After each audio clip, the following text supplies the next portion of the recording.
It's there. She told me she had it. Where? Talk to her. Because she told me she even took one home. Karen, downstairs. Because everybody says that I tell you guys this stuff and I don't do it. It was done. And she told me she got it. So make sure you check on that AI. I'm just going to say vaccine.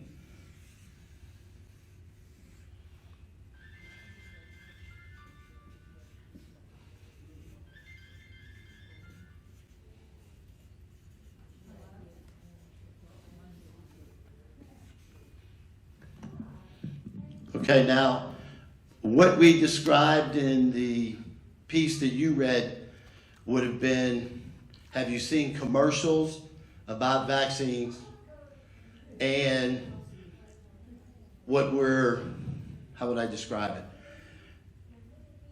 Today, at the end of today, I know I will have informed you, and as long as you make an informed decision, I'll be happy.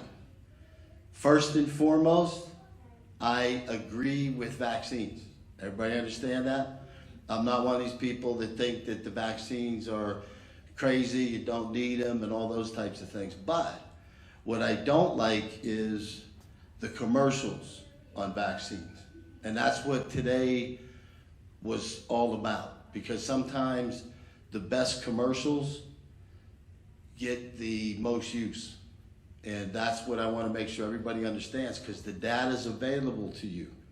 Any vaccine that you're thinking of getting, and it's simple, it's not real difficult scientific terminology that you're not going to understand.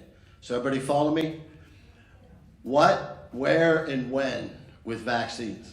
So, of course, the best thing to do when you think about vaccines, you want to know what it is, how it came about, and why to this day it is still one of the best ways of preventing disease and limiting death from the disease, okay?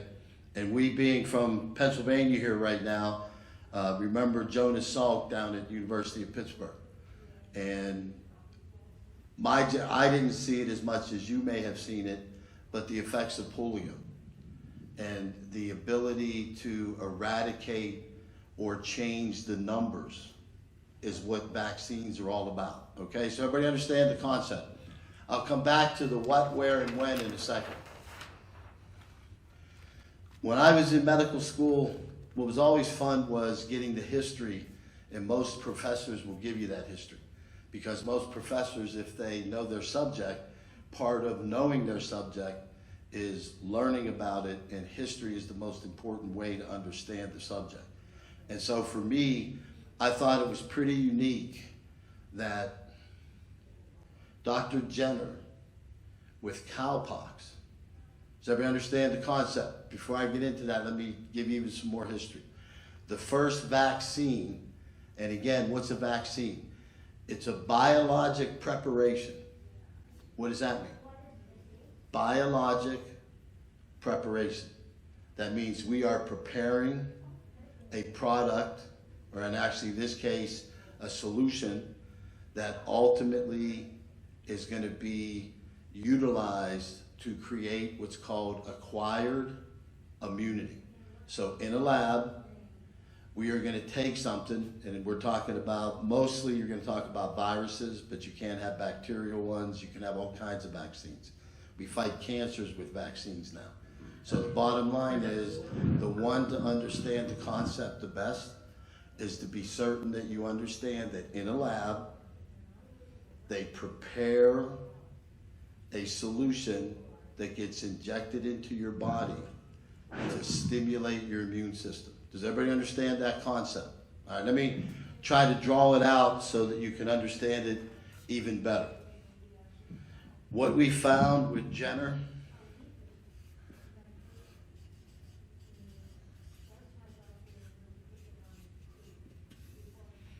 wonder if I could draw a cow. Here you go. That's my cow. We'll put it on there so you know it's a cow. All right?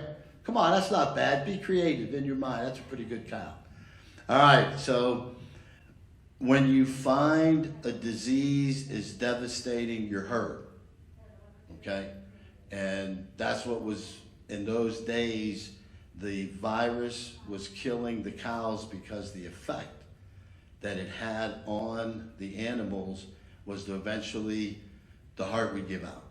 Okay? So Dr. Jenner figured out a way through understanding the concept of preparing something biologically to strengthen the animal. So he had the ability from the cows that died to analyze what he felt the death came from by looking at the organs that were affected. And then by taking some of that material, he found that he could prevent the disease from affecting all of his cows. Does everybody understand that concept?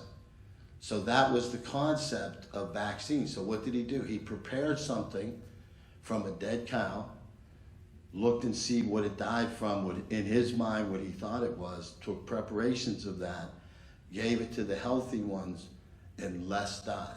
Not all of them didn't die. I mean, he didn't cure all of them, but the point was it had an impact. Does everybody understand that concept? Because to understand that and biological preparation go hand in hand.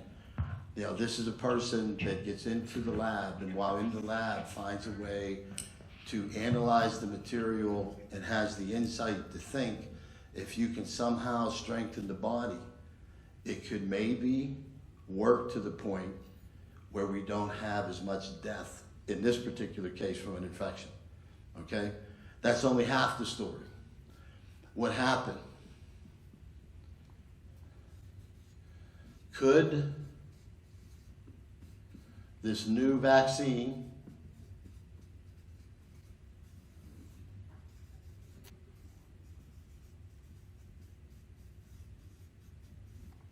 stop smallpox?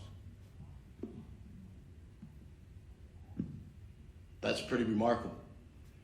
To think of the similarities between two different species, of course, humans and animals, but to have that insight.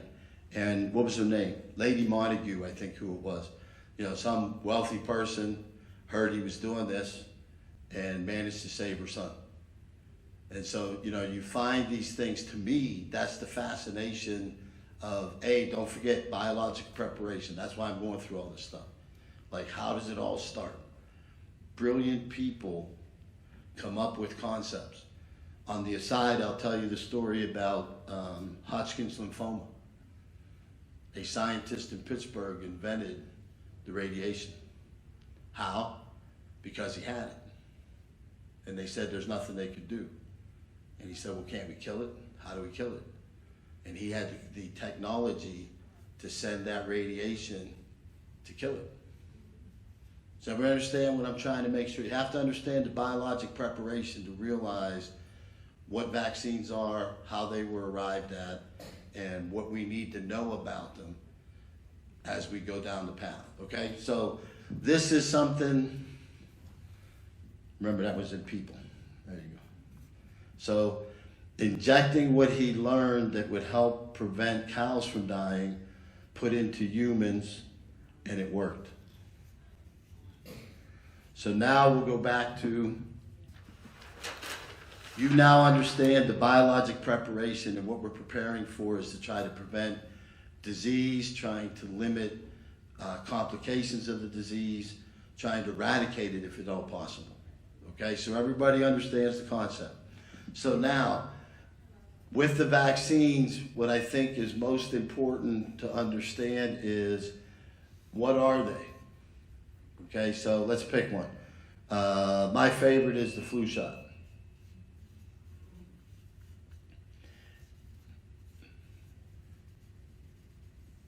Commercials. Okay, you guys all know my nurse Joanne, who is coming back, by the way. She always gets off January and February. So that was part of how I hired her last time. She doesn't like cold weather. So she goes, she has a brother who lives in California and a brother who lives in Florida. So she spends a month with each of them and then comes back.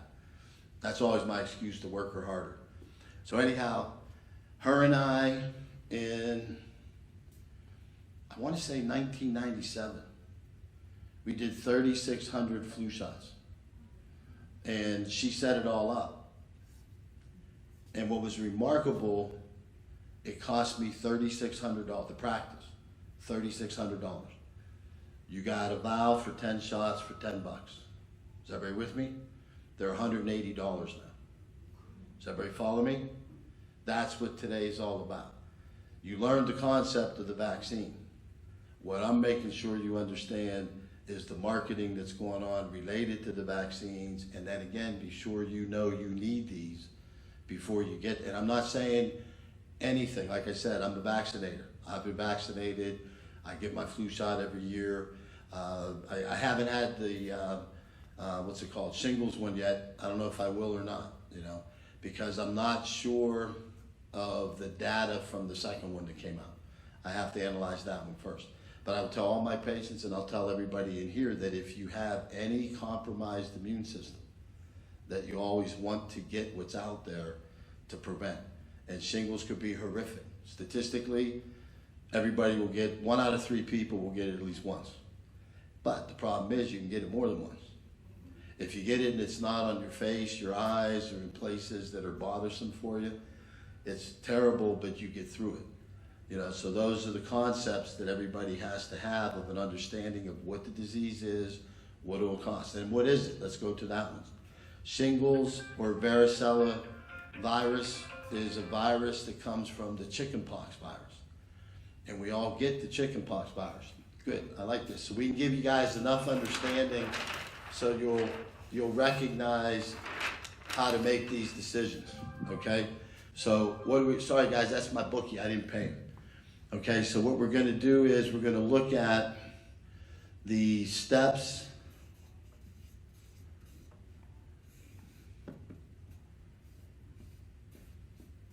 related to shingles. I'm pretty sure that was one of the ones that I think my sister got it first, and someone across the street had it. So we were all in a room together for like 2 or 3 days, and then everybody got it that was gonna get it. Okay, so bottom line is, most of us were exposed to chickenpox or had chickenpox as a child. And what happens is that particular virus stays in what's called the dorsal root ganglion. Remember, we've always drawn the vertebrae together. And from the brain, let's say, top of your head to the tip of your toe, that nerve eventually makes its way down here. And they have what are called dorsal root ganglions that coordinate the signal sending. Well, that's where the virus ends up, okay?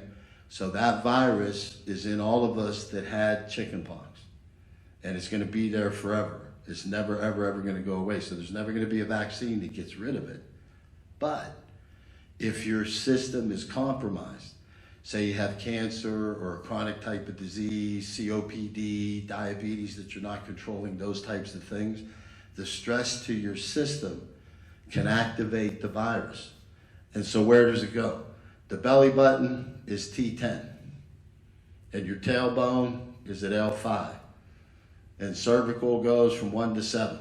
So everybody understands that? Well, they call what's called a dermatome. What does that mean? That the skin on your body, based upon where that nerve is where it's going to come from. So if your dorsal root ganglion is right here at T10 with the shingles virus, and let's say, God forbid, you just had open heart surgery with complications and you're stressed out beyond your imagination, and all of a sudden you get, they call them vesicles. Erythema is red, and then these are fluid-filled little vesicles.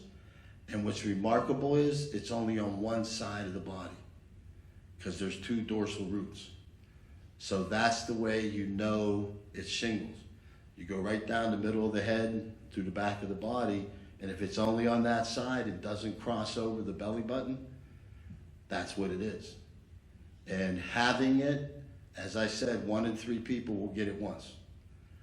But if you have it and you get complications from it, some people get a burning, never leaves them, ever leaves them.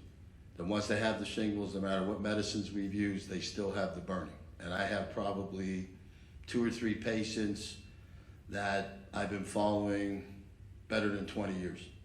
and they haven't. So again, it's not something you want to get, of course, but in the avoidance phase of it, those are the things you have to think about. You know, what is it? What does it work? Like when I just went through that mechanism, you need to understand that mechanism for everything that you would potentially get. Again, let's go back to the commercials. There was a run of patients of mine, I'd say, within the last 5 years, said that they wanted to get the hepatitis vaccine. And I was like, why? You know, like I'd go through the history and they didn't have any, you know, IV drug abuse, multiple sexual partners, you know, different things that put you at risk for hepatitis B. And once again, when you analyze it in your mind and you see a commercial on the TV, once again, I just want to make sure that whoever is thinking of whatever vaccine they're thinking of getting, know the Jenner concept, know the shingles, and understand the virus. How do you get it? You know, blood transfusions, you can get it, things of those nature, and talk it over with your doctor.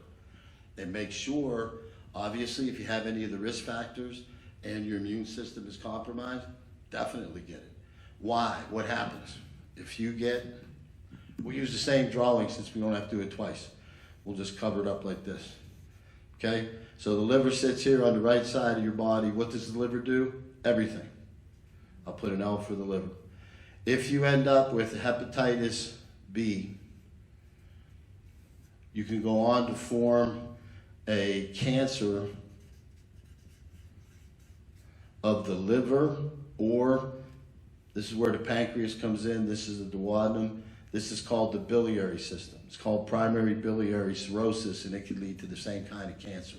Bottom line is, a percentage of patients with hepatitis B not treated, and there wasn't treatment till say 12, 15 years ago, a percentage of those can lead to this type of cancer.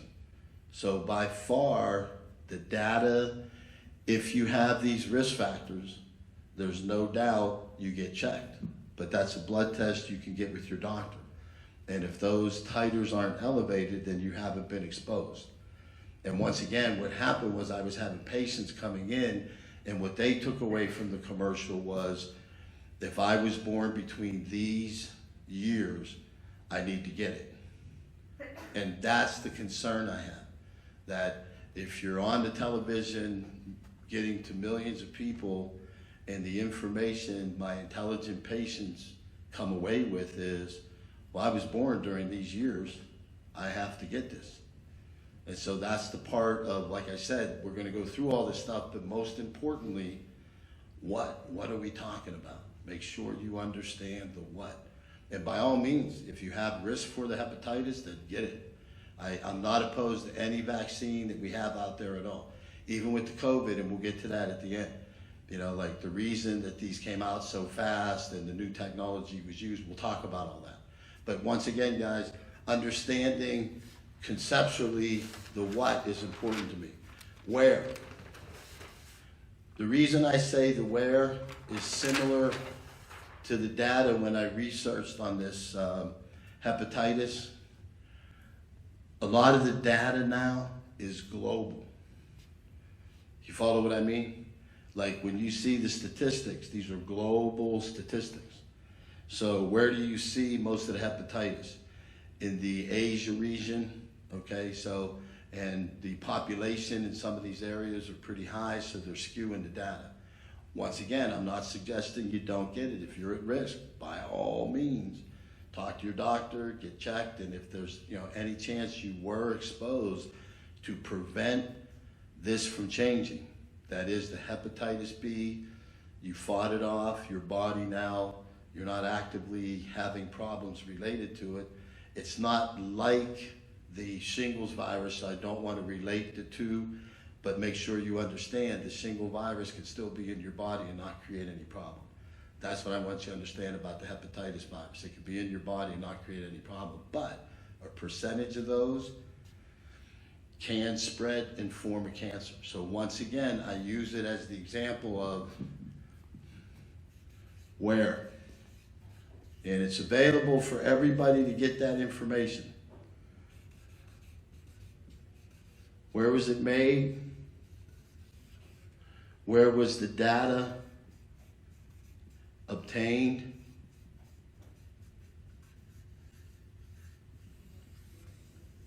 And where were the studies?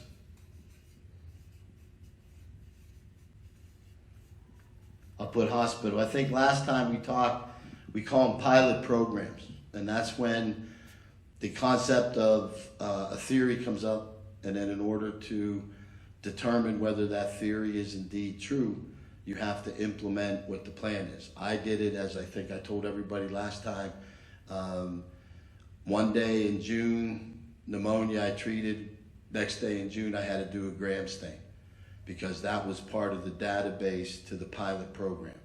So what happens is, for this virus or the vaccine for the virus to get approval by the FDA to be used, you have to go through this information is readily available. What does that mean? You can look up any study, any place. All you have to do is Google it. So you'd put hepatitis B data on cancer. It'll all pop up. And again, whatever the virus or whatever the vaccine is, that's all you have to do. And again, what you're looking at is, where was it manufactured? And once again, does that mean if it was manufactured in Hawaii versus United States versus Indonesia, that it makes a difference? No, it doesn't. I mean, where they make it is not the problem. But you want to make sure you know where it's made and by whom. I'll put who. And then look at the data, where the studies came, and then look at the funding, okay? And the reason I say all that is it's available in the snapshot. When you go through it, you'll see it'll name the vaccine. Let's say, pick somebody, Bristol Myers. So it'll say Bristol Myers, and as you scroll down, all that data is listed. You know, who invented it, they'll put the doctor there, or it's usually a university because it's a team. You know, when did it first come out? What were the trials? And you want to look at data as to how many people. You know, the one I was looking at, I think it was a British study. There were 8,000. The data shows there were 35 million cases globally. So 8,500 doesn't impress me. You follow me? Like, if you're going to say that your data all came from a study of 8,500 patients, and we're talking about 35 million people could get this, that's not something that I say, wow, you know, versus if they have at least 100,000 or a couple 100,000. But that's just me. What I want you to make sure you do is put the time in before you get the vaccination, because all this information is there, all right? Back to when do you get it? I've had about 4 cases this year of patients that got all their vaccinations at one time in one arm. And I guess they don't make the Joannes anymore that they used to, but Joanne wouldn't have let that happen, okay? It's a lot to go into your body, and especially, I would say even in the same week. You don't want to get it when you're sick or potentially can be sick. So what does that mean? If you have to get it in the winter because something's coming up, get it. If there's an outbreak that's coming and you talk to your doctor, definitely get it because you want protected. But if we're talking the shingles vaccine, even if we're talking the hepatitis vaccine, and those are just 2 that I shared with you, hopefully you understand the concept. What we run into is, this is the time for flus, this is the time for different types of infections to come up. And if you're immunocompromised, when you take the shot, you know, what it's trying to do is stimulate your body to fight off what they just put into your system, because we have in the body what are called memory cells. And those memory cells will remember. So the whole idea is, if it comes into your system, your body fights it off better and you have a better chance of overcoming whatever it happens to be. Does everybody understand the concept? Because that's very important, guys. All right, now, how I want to approach the next part of this and make sure you guys all understand. I firmly believe in vaccines. I firmly believe in, how would I describe it? Not mandating, but like we used to push pretty hard for people to do the flu vaccine. Because Joanne and I did this since 1990 and we saw the effects of flu. I honestly didn't see anybody die, but horrific. Like when you would get the flu back in the early 90s, it was horrific. So we did promote it. So I'm not suggesting that you can't promote it, I just don't like the commercials. So that all being said, what I want to make sure there's an understanding of is, I'm going to say that the biology, I'm going to say we talked about it, so I'll give you guys a check, all right? Now, market.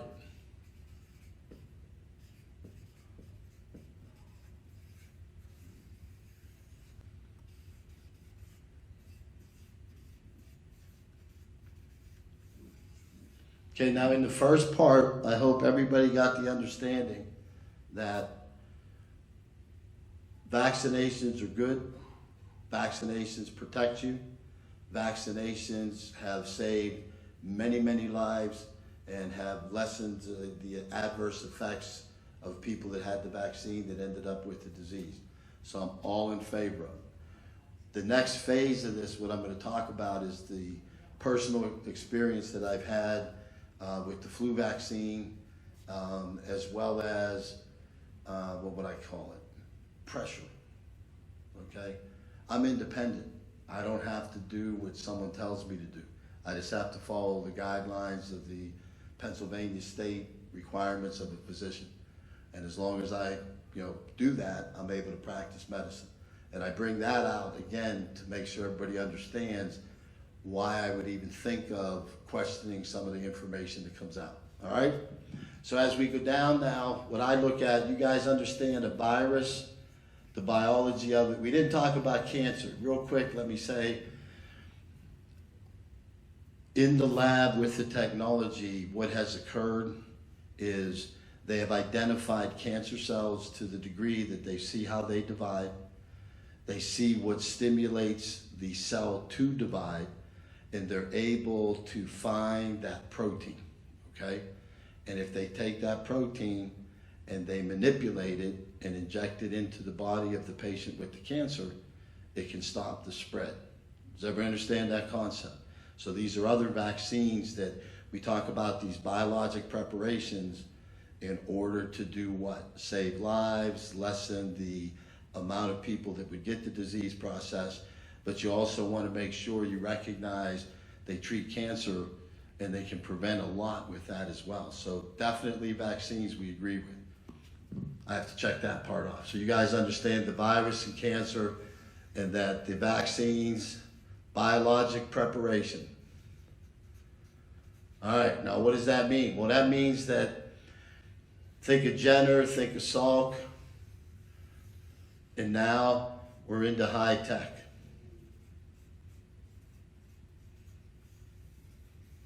So what happened that made me become a doubting Thomas? Okay, I think I told you guys last time I worked with Dr. Potter, and Dr. Potter didn't trust Medicare. So Dr. Potter didn't accept Medicare. And so the patient would pay Dr. Potter cash, and he would give you a receipt, and within 3 days the patient would get 100% of what they gave the doctor. So that's what I grew up with, if you will, okay? And so him giving me this sense of pay attention, think, that's what we did. So in 1998, on McKnight Road, there was a Chi-Chi's. For you guys that don't know it, I have an office on McKnight Road. And where the Chi-Chi's was, directly across the street from me. Plus I like their ice cream, okay? So long story short,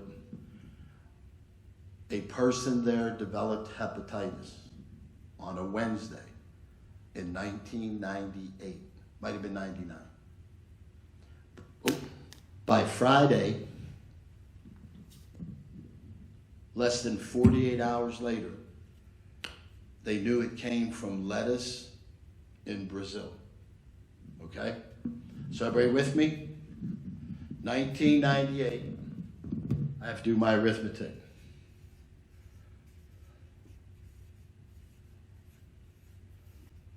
That's a 5, right? 11. So that's 25 years ago. So 25 years ago, remember I showed you technology. That's how we're getting into this technology part now. So 25 years ago, less than 48 hours from the person getting the hepatitis, they were able to track it back to Brazil. Okay? My concern, remember what I told you have to know. Who made it? Where's the data? And where are the studies? And follow the money. Okay? I as a physician, I've never seen where most of them were made. You have the companies, but we didn't see where most of them were made. The data is not readily available. And where are the studies? Okay, even though it was what was called emergency use, that's the key. EU, and it was necessary. So I'm not doubting any of it. I'm just saying what Dr. Potter taught me, I haven't lost that. I question it. So I want to see and know everything. And that's what I'm telling you to do, because what we just saw is I didn't have all that information. Okay, so back to high tech. What's the high tech? The high tech indicates that technology is moving at speeds that we can't imagine. And all the things that are being identified with this high tech is magnificent. Don't get me wrong. But in the process, the high tech is giving you outcomes, and we're not doing the research and studies the way we used to. Does everybody understand that concept? All right? Everything went into a mouse, poor mice, right? I did studies when I was in Texas back in 1982, and we had a bunch of, they were sheep, and what they were studying were the effects on some of these birth control pills. And long story short, the way that all works is every day you went in, you signed in, you had to put the time, you had to put the temperature. Like, that's what was involved with all the data that I was ever involved with research, and we had to do that in medical school. So I'm giving you that to share back to the what, the where, the why, the when, all those aspects that we don't have with some of the stuff that came out because of emergency use. Does everybody understand that? So with the high tech and the EU, we ended up with vaccine. And the reason I put marketing out there, I've never seen it. I have not seen, since I've been practicing, a marketing concept with vaccinations. And I wrote it off in my mind's eye that, okay, well, this is emergency use, we have this epidemic, we have to get as many people vaccinated as possible. So I went along with it. You know, meaning I would talk to my patients and tell them, yes, which one was Pfizer better than Johnson & Johnson better. We didn't have the data, so I couldn't tell them anything other than what I knew. And then based on what I would know, I would advise based on their questions, okay? Well, that was the first I saw it, and I thought, okay, because of COVID. Now,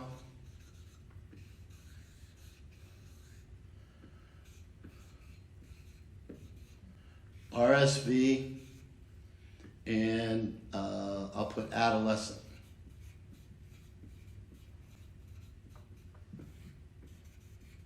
And these are like meningitis, I'll put.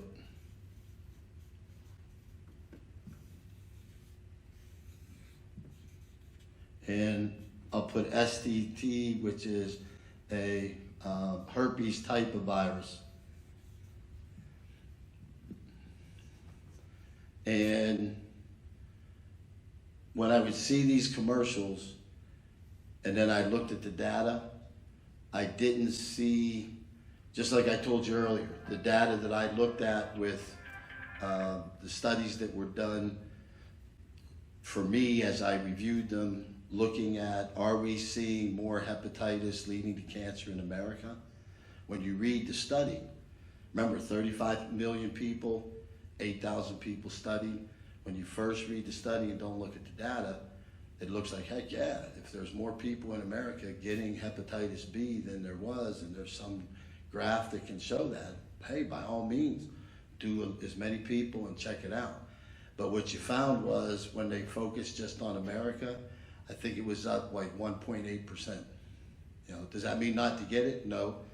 But like I said, patients that walked away from the advertising looked at it like, hey, I grew up at these times, I was born in this year, I'm supposed to get this vaccine. That's what pushed me, guys, that the information that we didn't have, and then I'll put big M for marketing and C for commercials, okay? This one, the meningitis one, and the STD one. I think all three of them, you just have to go back to the first slide. Slide, I call it, see, it's my paper. What, where, and when, okay? What is the RSV virus? Who mostly gets it? And then it goes back to, if you're immunocompromised, do it. If you're on 4 or 5 medicines for different diseases, with your diabetes or rheumatologic kind of, get it. Don't even hesitate. And yet the other side of that is, it's a childhood, or children get the disease more than anybody. So then you look at, okay, am I exposed to children? Do I see children all the time, or children around? You know, are they sniffling and sick, et cetera, et cetera? Yes. If you're a caregiver in a daycare, yes. All those things, yes, yes, yes, even if you're healthy. But once again, that's what you want to look at whenever they're coming up. What is it? Where? Okay?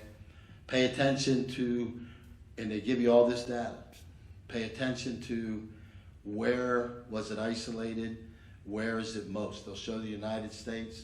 You know, like if you're doing a political one, they show the red and the blue. This will show you a map of the United States, and it'll show you where the disease is, you know, where most of it comes from. Why that all happens, that's a whole different talk. But examples are different kind of rickettsial viruses, you know, we find mostly in the mountainous areas, the Colorado areas, and that kind of stuff will show up. So you look at, okay, what is it? Where is it mostly at? And then how I look at it too is, you know, when. Do not get stuff in the winter unless you absolutely have to. We already talked about that. But when I go back to the marketing, the adolescent, the meningitis, and the STD, it's human papilloma virus. And when they talk about outbreaks, once again, I do a lot of like high school physicals and stuff, and then the kids stay with me. So I've had a lot of patients. Again, is it just unique that my practice doesn't see that? I don't know. But that's why I want to make sure that when you're getting something, you know the data. I'm not seeing it in my practice. Is it out there? For sure. You know, actors have gotten it, et cetera, but do you get your adolescent nieces, nephews, you know, grandchildren, whatever, do you recommend that they get it? Or do you stay out of it? I'm just throwing it out there to you that this is what I've seen. I'd say it was pre-COVID even. We were getting a lot of data coming out, but especially since COVID, and I don't watch a lot of TV. I watch football games, a lot of sports stuff, but I'm not a TV watcher, so that's why I paid attention to the number of commercials. And so, again, guys, what I leave you with from my end,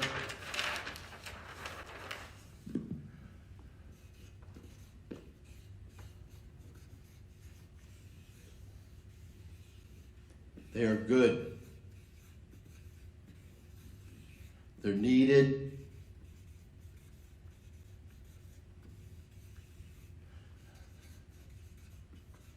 Please keep that in mind.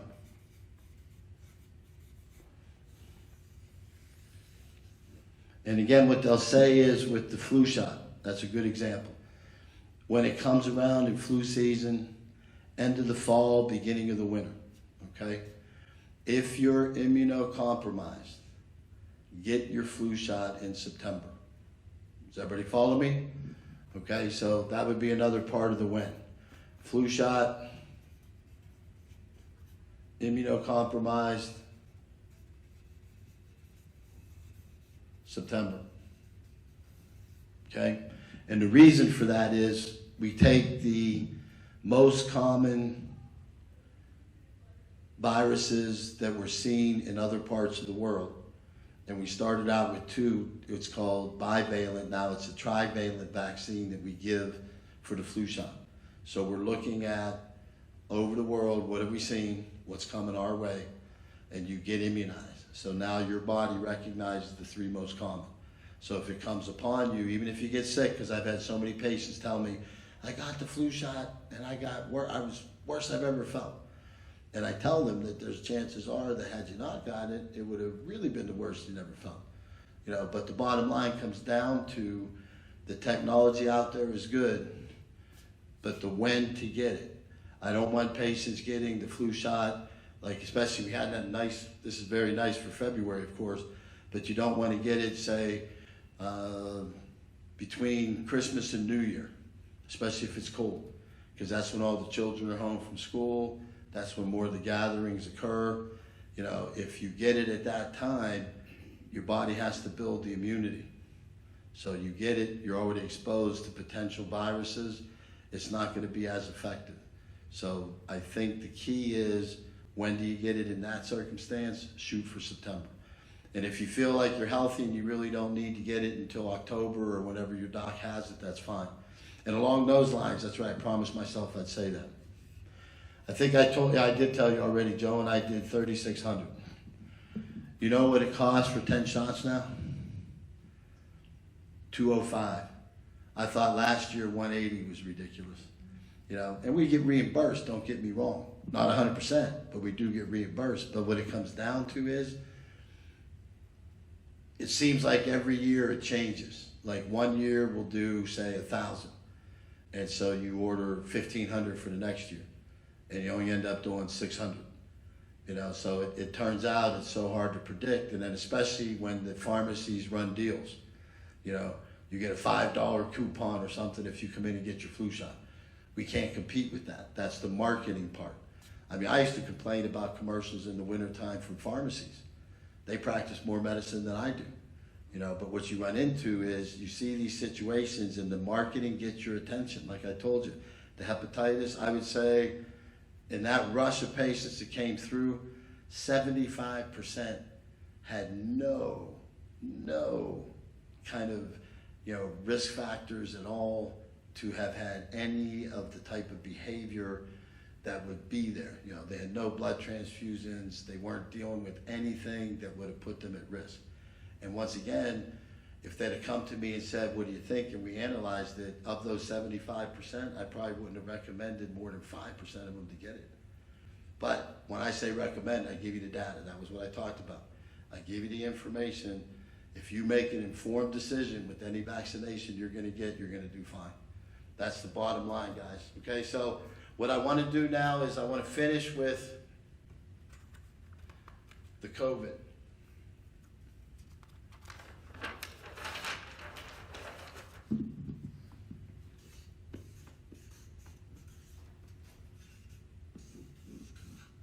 Is real. My partner, Dr. Ali, was in India, so I had to cover the whole hospital. And I had a case of a patient. She came in on Friday in the middle of the night, so say Saturday morning, okay? This is a week ago. And when she came in with a cough. No, shortness of breath. That's what she said. When she was up and down the steps, usually she can do it, no problems. Now when she got to the top of the steps, she had to stop, huff and puff a little bit and get going. So she comes in with shortness of breath. In the ER, they did everything. And in the process of doing everything, There were some studies that were done. One is called a lactic acid. That is a high risk for what's called a pulmonary embolism. Another test that they do is a BNP. It's a peptide it shows if you're in congestive heart failure. And then they did a troponin, which shows muscle of the heart, you can have a heart attack. So she comes in with shortness of breath. Those three, risk factor, her son-in-law that lives with her had COVID 2 weeks ago. So we swab her, she has COVID. All right, so long story short, there's different treatments out there. And she got what was called medium risk, because she really didn't have any underlying problems, but all these studies came back. Hindsight, all those studies were elevated because of COVID. And I was right in the middle of the case. Turns out they treated her heart failure. She had some heart failure. They changed some of her medications. We were letting her go. It was on a Thursday. And the daughter came in to pick her up. That morning when therapy was working with her, her oxygen level went from 1 to 5. She needed 5 liters. And it turns out it was the COVID. She did fine. She went home, I think, on that Sunday. But my whole point that I bring it up is it's not a false disease, it's real. And it can have devastating effects. And once again, follow your doctor's recommendations. If you've had the original shots, you have immunity. If there's variants that are out there and you have risk factors, talk to your doctor and get the ones that you need. Because when I say it's real, what did we see? Oxygen need. By 5, it went up that fast, okay? And I was managing the case. I was seeing her every day. She's zipping up and down the halls. A couple days before that, when she came in, she was in congestive heart failure, like I said, was what they found. So I think she was on 3 liters to start. And she got down to 1. She's walking around. Everybody recommended she go home. I filled out the papers for her to go home. Once we did, it's called a 6-minute walk test. If you have oxygen in the hospital before you go home, Medicare makes you walk around with that on your finger to be sure your oxygen level doesn't go down. And while they were getting her out of bed to do that, she got short of breath and it went up to 5 liters. So it took a few days, even in the hospital setting. So what we're calling it's a little late onset, meaning that you'll feel pretty good, but you know you're not yourself. Pay attention and talk to your doctor, because the tests are easy to get done, because we're seeing it. That's the reason I bring it up. Okay? Now, I'll leave you with the best part.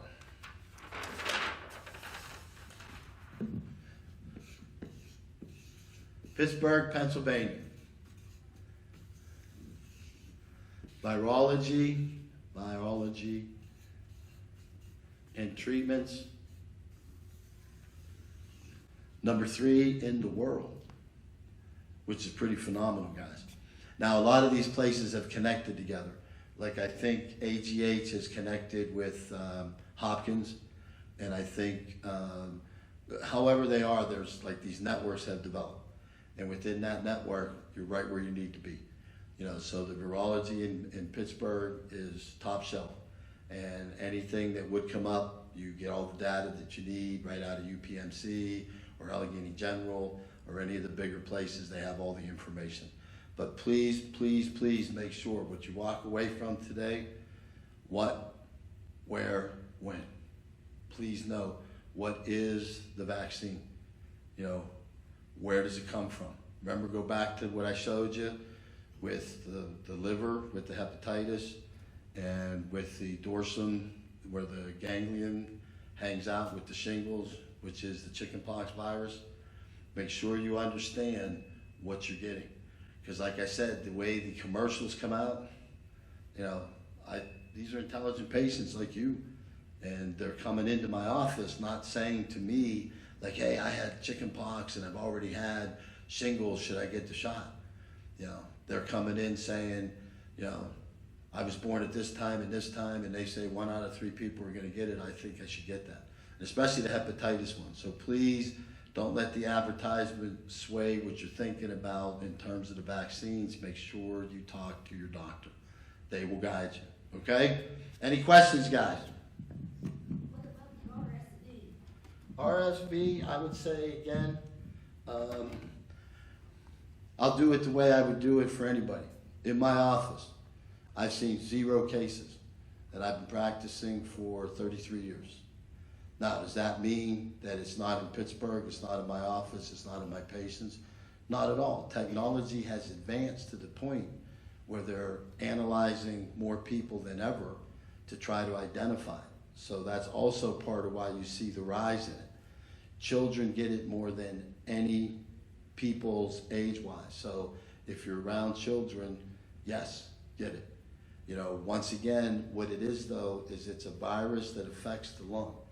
And your body's immune system to fight it off can take a lot of time, and it can be very serious, causing with the infection what we call abscesses or buildup of fluid. And so it's again a pulmonary disease that could render you, very sick very quickly. But again, look at immunocompromised. Are you exposed to children? Do you randomly get it for everybody? You guys are living in a community like this. So if somebody got it from one of their children, could they pass it? Yes. So maybe you're at more risk. I would say if there's a census that they talk about here that, it's better to get it than not to get it, follow what they're telling you to do. And I would not advise anybody not to get it if they're in different types of environments. Like if you guys are all together on a regular basis, you could get it from somebody that's in their 80s versus somebody that's 10 or 11 years old. So I hope that answered your question. Any other questions? Thanks for inviting me. Sorry I was so late. Actually, I'll blame Joanne. I'm going to make her come next month. Maybe we'll